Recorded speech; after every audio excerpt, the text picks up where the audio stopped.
El Kybalión. 3 iniciados. Capítulo 8. Género. El género está en todo. Todo tiene sus principios masculino y femenino. El género se manifiesta en todos los planos. El Kybalión. El séptimo gran principio hermético, el principio de género, encierra la verdad de que el género se manifiesta en todas las cosas, de que los principios masculino y femenino están siempre presentes y en plena actividad en todos los fenómenos y planos de la vida. En este punto es necesario llamar la atención sobre el hecho de que el género, en su sentido hermético, y el sexo, en el sentido ordinariamente aceptado del término, no son lo mismo. La palabra género deriva de la raíz latina que significa concebir, procrear, generar, crear, producir. Sin embargo, un momento de consideración sobre el asunto demostrará que tiene un significado mucho más amplio y general que el término sexo, pues este se refiere a la distinción física entre los seres machos y hembras. El sexo no es más que una mera manifestación del género en cierto plano del gran plano físico, el de la vida orgánica. Es preciso que esta distinción se imprima en la mente, porque ciertos escritores que han adquirido algunas nociones de filosofía hermética han tratado de identificar este séptimo principio con estúpidas y a veces reprensibles teorías y enseñanzas concernientes al sexo. El papel del género es solamente el de crear, producir, generar, etc., y sus manifestaciones son visibles en todos los planos fenomenales. Es un tanto difícil aportar pruebas de esto siguiendo las líneas científicas, porque la ciencia no ha reconocido todavía este principio como de aplicación universal. Pero, así todo, están surgiendo algunas pruebas provenientes de fuentes científicas.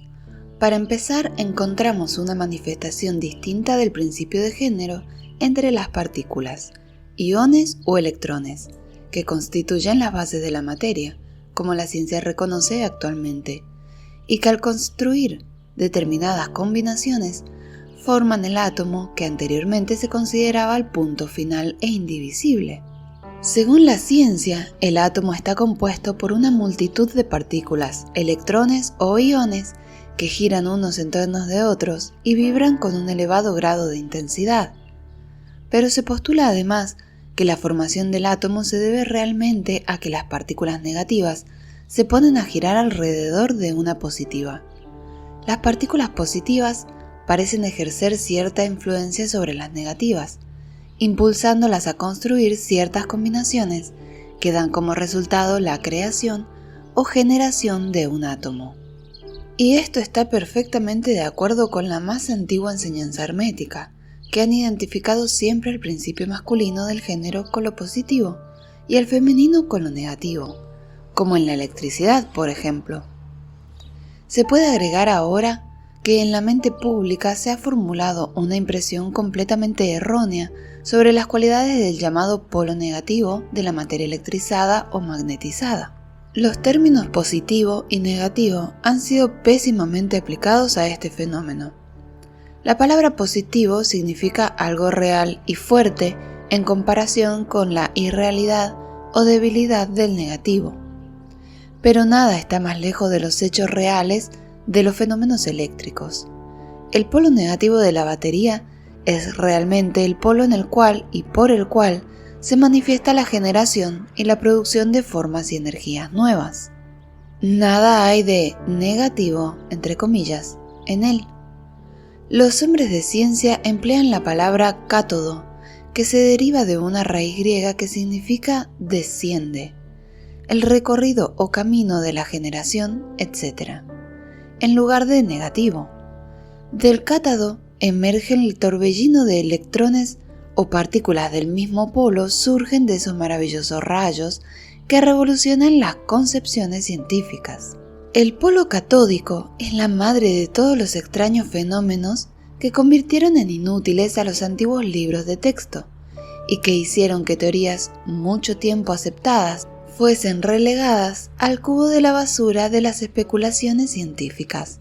El cátodo o polo negativo es el principio madre de los fenómenos eléctricos y de las más sutiles formas de materia que la ciencia conoce. De manera, pues, que existen poderosas razones que impulsan a rechazar el término negativo, insistiendo en sustituirlo por la palabra femenino. Los hechos nos conducen a esto, sin tener en cuenta en absoluto la doctrina hermética, y por consiguiente, emplearemos la palabra femenino y no negativo al hablar de dicho polo de actividad. Las últimas enseñanzas científicas aseguran que las partículas y los electrones creadores son femeninos. La ciencia dice que están compuestos por electricidad negativa y nosotros que están compuestos por energía femenina. Una partícula femenina se destaca, o mejor dicho, deja a una partícula masculina y comienza una nueva carrera. Activamente busca una unión con una partícula masculina, animada por el impulso natural de crear nuevas formas de materia o energía. Cierto autor va aún más lejos y afirma que enseguida busca por su propia voluntad una unión. Este desprendimiento y unificación forman la base de la mayor parte de actividades en el mundo químico. Cuando una partícula, la femenina, se une a otra masculina, empieza determinado proceso. La partícula femenina vibra más intensamente bajo la influencia de la energía masculina y giran rápidamente en torno de esta última. El resultado es el nacimiento de un nuevo átomo.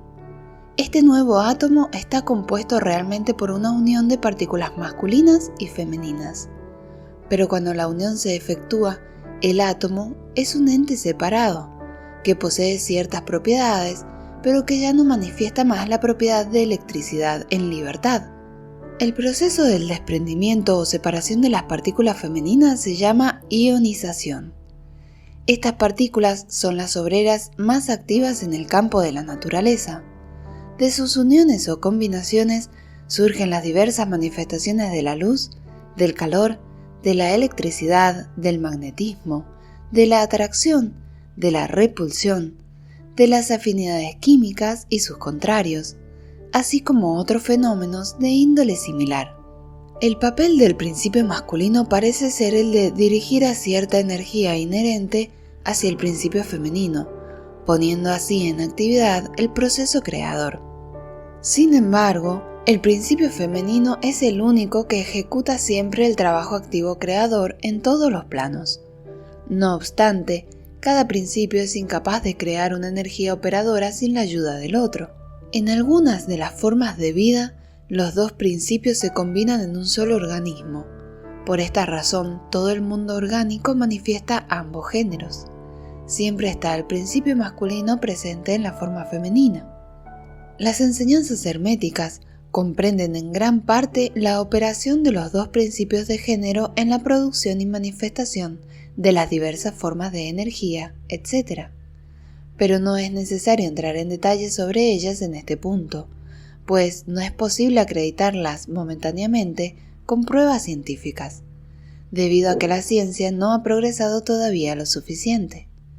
A pesar de ello, el ejemplo expuesto sobre los fenómenos de partículas subatómicas demuestra que la ciencia se encuentra en el verdadero camino y también da una idea general sobre los principios subyacentes. Algunos investigadores creen que en la formación de cristales se halla algo que corresponde a una especie de actividad sexual, lo que constituye una prueba más de la dirección donde sopla el viento actualmente en el campo de la ciencia.